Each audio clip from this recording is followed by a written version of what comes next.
सुभान अल्लाह। सब गाल नसीब जिया जंहिंखे हुराए मदनी उहा मर्ज़ी हबीब जिया। सुभान अल्लाह जो हसीनन जो हुस्न कयो गुलई कठे, हसीनन जो हुस्न कयो गुलई कठे, झलक महबूब जिया है मथे मथे, लखे चंद्र गड गजन भली मैदान में अचन, लखे चंद्र गड गजन भली मैदान में अचन, बिरीअ खे सभु उहे पुॼंदा किथे किथे, हसीनन जो हुस्न दुनिया में को अहिड़ो चेहरो आयो ई ना है, खुदा पाक अहिड़ो सुहिणो ठाहियो ई ना है। दुनिया में को अहिड़ो चेहरो आयो ई ना है, खुदा पाक अहिड़ो सुहिणो ठाहियो ई ना है।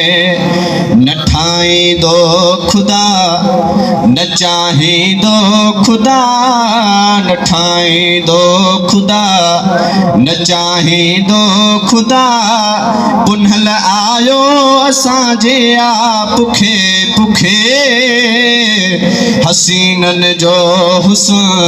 नारे तकबीर, नारे रिसालत, नारे तहकीक, नारे हैदरी, कयो गुलई कठे, झलक महबूब जिया है मथे मथे,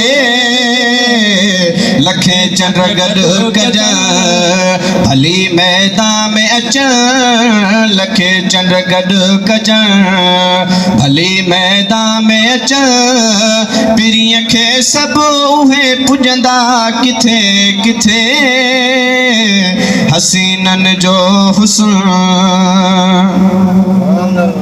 ॾिठो जन बि सुहिणो यूसुफ, कटियूं पांजूं आङिरियूं, अकुल सभु विञाए वेठा सटियूं पांजूं आङिरियूं। सुभान अल्लाह।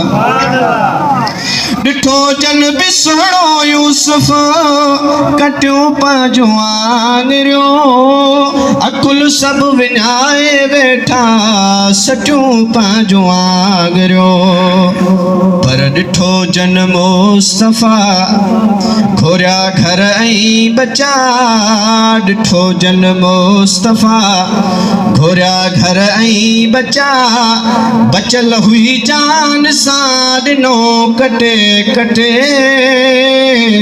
हसीनन जो हुस्न कयो गुलई कठे, हसीनन जो हुस्न कयो गुलई कठे, झलक महबूब जिया है मथे मथे, लखे चंद्र गड गजन भली मैदान में अचन, लखे चंद्र गड गजन भली मैदान में अचन, पिरीअ खे सभु उहे पुॼंदा किथे किथे,